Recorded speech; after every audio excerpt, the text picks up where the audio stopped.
Cutting Edge is a great name for a talk show. Thank you. What is Cutting Edge? We're a new media web news organization. Oh, So next year when we do late night with Robert Dornan, we're going to do a late night thing. You can get us on the web live with that stuff. Is there such a thing? We don't do that uplink right now, Okay. but we That could. lead to follow on doing it for radio. Yeah, well, definitely. Bob Dornan is a member of the Cutting Edge team, so.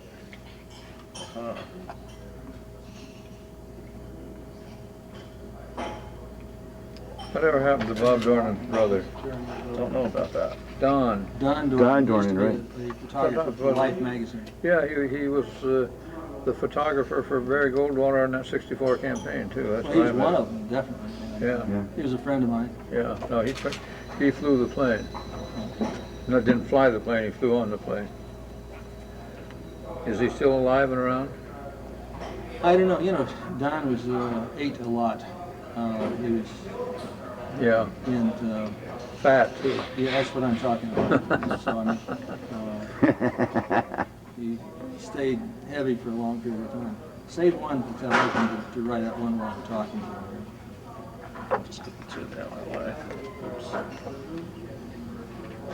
So, Lynn, how did Richard cajole you to be the keynote speaker for the Western Conservative Conference? He called me and asked me. And you responded immediately. Yeah, didn't I? He did. A year and a month, or a year and 2 months ago. We asked him for last year's conference, and I think he had something else in the schedule, and so I immediately went back and said, well, how about next year? And we know the date for next year, too, by the way, right now, so That's we'll great. make next year's, try to plan ahead. So, Lynn, what do you think of President Bush at this moment in time? How's he doing? Where did that way we Are we on? We're live. I'm live. I think he's a great Stop it. president. Now you can tell the truth. You said you wanted one, Well, I Well, guess. you know, no president is perfect, and no president, including Ronald Reagan, ever did everything I thought they should do, and they all have done things I thought they shouldn't do. But you know, I keep reminding myself that we could have had Al Gore, and I keep reminding myself that he has done things like get us out of that International Criminal Court, that's good. and some other things. He could be doing a lot worse. What's the real inside story? Do you believe that Dick Cheney is really the president? And No, I do not. I think anybody who understands how the government works knows that that's a lot of crap. There's only one guy who has any authority in the executive office, and that's the president. And the vice president does what the president tells him to do. And if the president wants to listen to Dick Cheney, that's fine. Get advice from him, that's fine.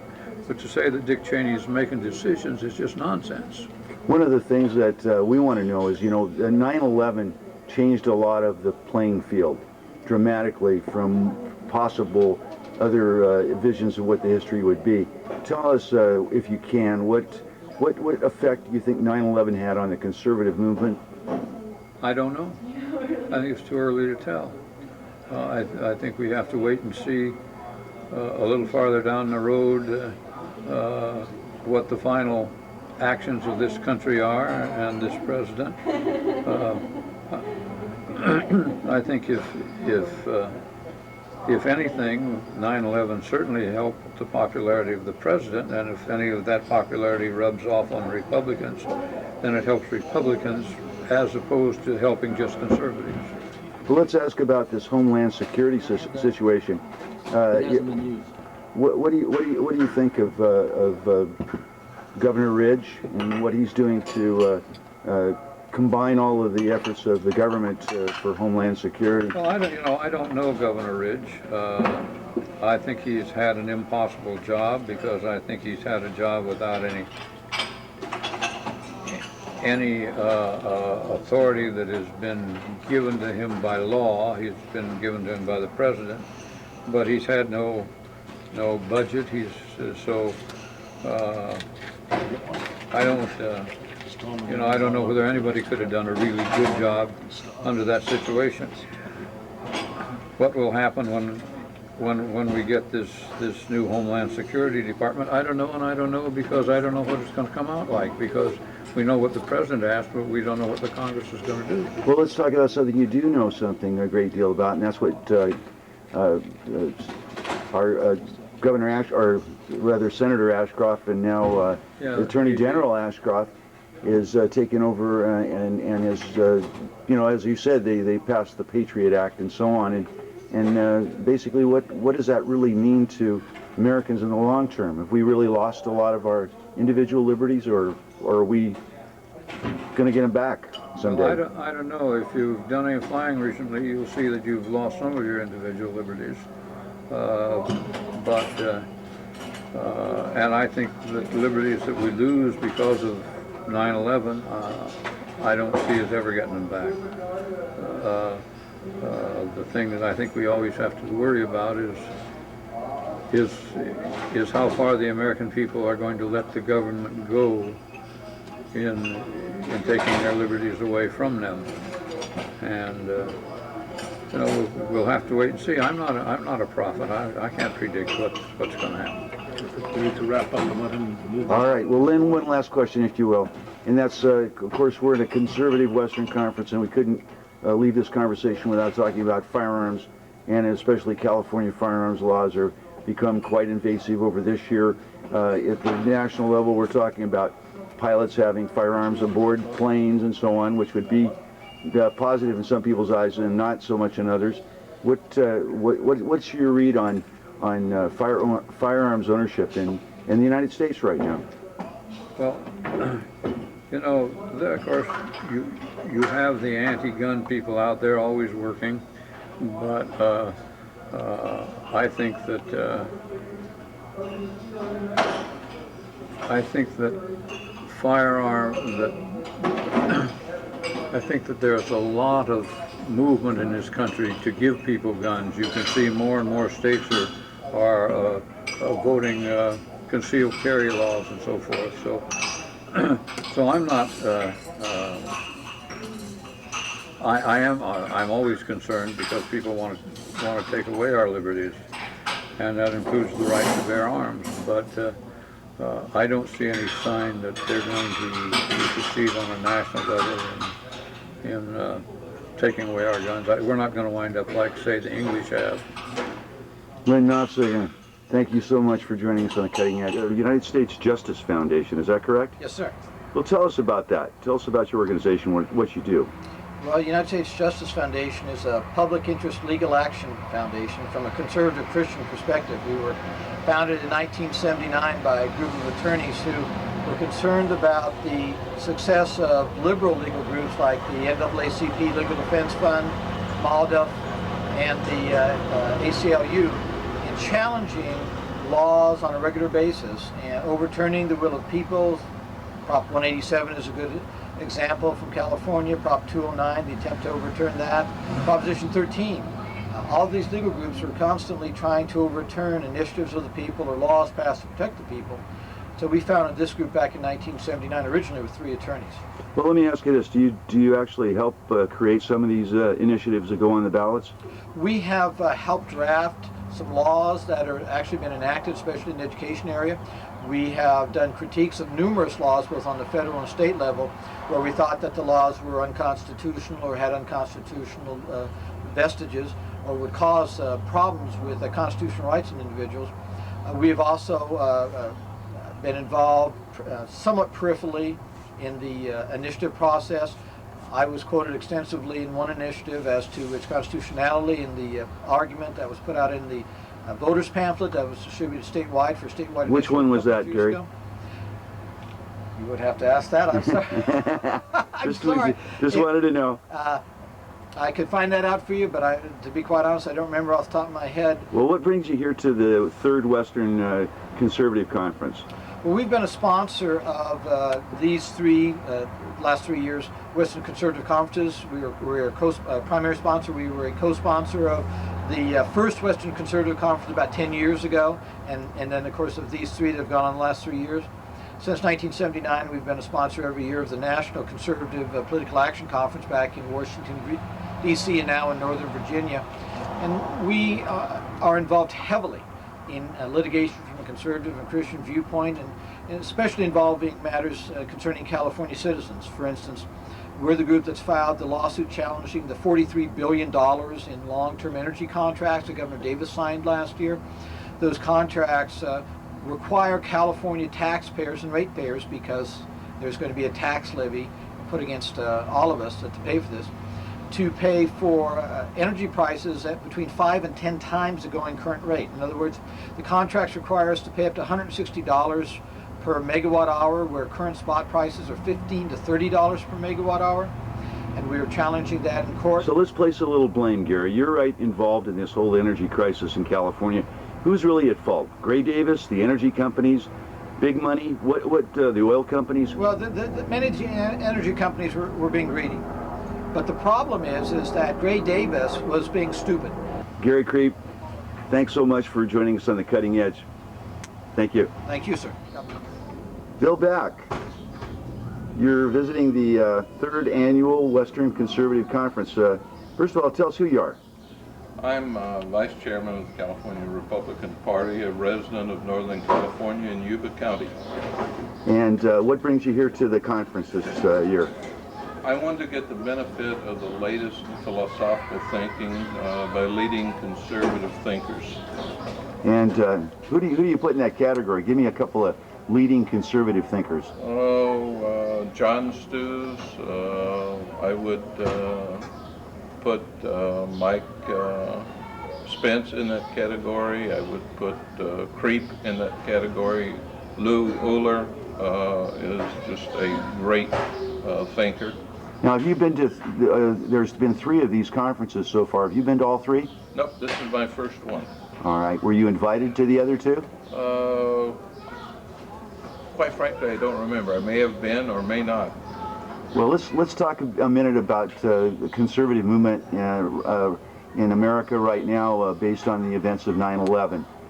Do you think that's overall has changed a lot of what we're doing as a conservative country and the conservative philosophy? Yes, I think it made some dramatic changes in the values and priorities of our citizens as a whole, as well as a number of our political and governmental leaders. I think it has revitalized the sense of patriotism and the identification and pride in our country. I think it's also made it very clear to people that this is in fact a dangerous world that we live in, and that we have to conduct our affairs with that as a premise. Well, let me ask you this. Those are all things that are probably pretty well a concession laid down in the conservative thought process. But one of the things that isn't is the fact that the intervention of government into our lives and the necessities of war and what that does to us as a country to invasively go into each one of American backgrounds and so on. So how does that, what's been the net effect as far, you've been here at the conference now for both days. Tell us what you feel people are saying about government intervention into their lives. Well, I think clearly there are people here who have a concern with the level of government intrusion into the private lives of the citizens, given the actions after 9/11. I think that, as with all things, that there will have to be a consideration of a proper balance. There are things that need to be done that are inconvenient, and then there are things that are done that may actually be a privacy intrusion, and I make a distinction between the two, at least in my thinking. And I think that we have to put up with a certain amount of inconvenience in order to achieve reasonable security. I think that we have to be on guard against intrusions that truly infringe on meaningful freedom. Well, as a conservative, let me ask you this. Would it really make any difference had had Al Gore been elected or George Bush been elected during these days, or do you think it was a sort of net benefit as to George Bush just by chance, or do you think he's done some things that have been positive since 9/11? I think George W. Bush has demonstrated the fact that he is in fact a leader, and as such has taken control and led effectively, starting with 9/11. I think that with Al Gore in there, we would have been in deep trouble. He is not a man of the same caliber in terms of his leadership capability nor his fundamental integrity. All right, let's switch gears here and get to California. We've got a big gubernatorial race up here this year with Governor Gray Davis going against Bill Simon. And currently, Bill Simon's not doing so well in the polls. I think he's got 29% against Gray Davis's 43%, and Gray's not had the best of press lately. So, tell us what your feelings are about this governor's race. That's interesting. The polling information I'm getting says that Bill Simon is in fact leading Gray Davis in a number of the polls. I think that most thinking people would say that what we've got here is pretty tight horse race, and that Gray Davis is very vulnerable. It's interesting because in the earlier questions having to do with George W. Bush, the key to it was his leadership.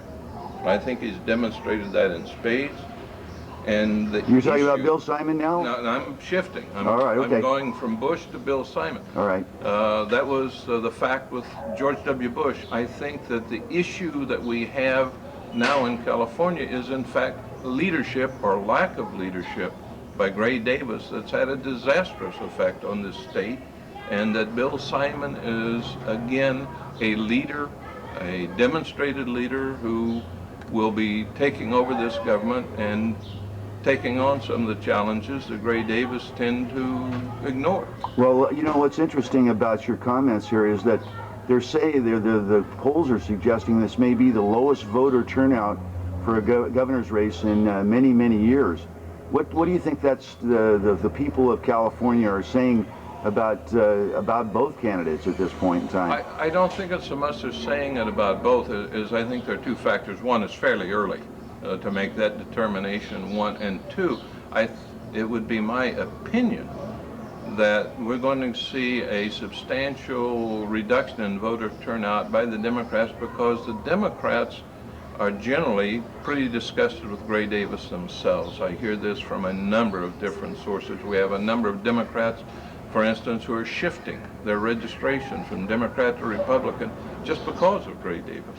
Well, you know, let's go on the assumption that Bill Simon is elected governor in this election cycle. What can he really do if the Senate is all Democratic and the Assembly is all Democratic? What in the world can a governor do in those situations? I think there are several things that the governor can do, and that Bill Simon will be able to do as governor. Number one, by virtue of being able to veto bills that are passed by the legislature, he can stop truly bad bills. And because he has that leverage, he will be able to force the legislature to become more reasonable on the bills that are sent to him. I think the other factor is we are going to pick up seats, in my opinion, in both the Senate and the Assembly, and that will give him additional assurance that his vetoes won't be overridden. Bill Beck, California Republican Party. Thank you for joining us on The Cutting Edge, sir. You're welcome. My pleasure. Let's get it back. Lou Uller. Euler. Well, let's get that right. You Uller. And see, for about 25 years I've been mispronouncing your name, sir. Well, listen, let's talk about this. What are you doing here at the third annual Western Conservative Conference? Well, you know, the plight of California, its fiscal difficulties, demand that we all get together and figure out what the future holds. And of course, we need new management in Sacramento. because the fellow that's been running the ship of state doesn't know how to manage the fiscal needs of the state. We had huge surpluses that were blown. There's been no fiscal discipline. And we need to reinstate the GAN limit, the spending limit for the state, which was abrogated really by some changes in 1989 and 90, because we need to have the fiscal discipline that the Constitution can impose. Had that been in place, or had there been any self-restraint on the part of the governor and the Democrat leadership of the legislature. Let's talk for just a minute about statistics, and hope that people's eyes don't glaze over while we discuss those. But one of the key issues is that Gray Davis has grown government 37% in the 2 years he's been in office. That's one key number. The second number is that we're going to be about $120 billion down in bonds, in bond debt that we're still trying to work out. We're going to be $24 billion in just plain old Gray Davis deficits since the energy crisis. We're in pretty serious bad shape here, and just tell us what you think any new management could do at this point. Well, the first thing that the Simon campaign should do, as far as I'm concerned, is to not accept any responsibility for this fiscal train wreck. They weren't at the helm when the cars went off the track, and they have no responsibility to unravel those cars. They can simply say to those who caused the wreck, you unraveled them, you cut the spending of the bloated government programs that you allowed to grow in this way.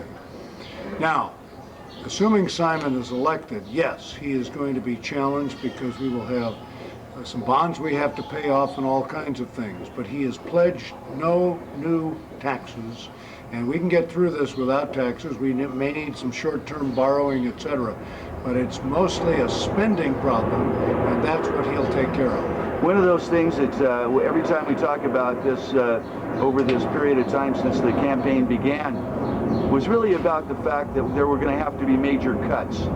Even when we discussed it with Richard Riordan, we said there are going to be major cuts to be made, whoever is governor.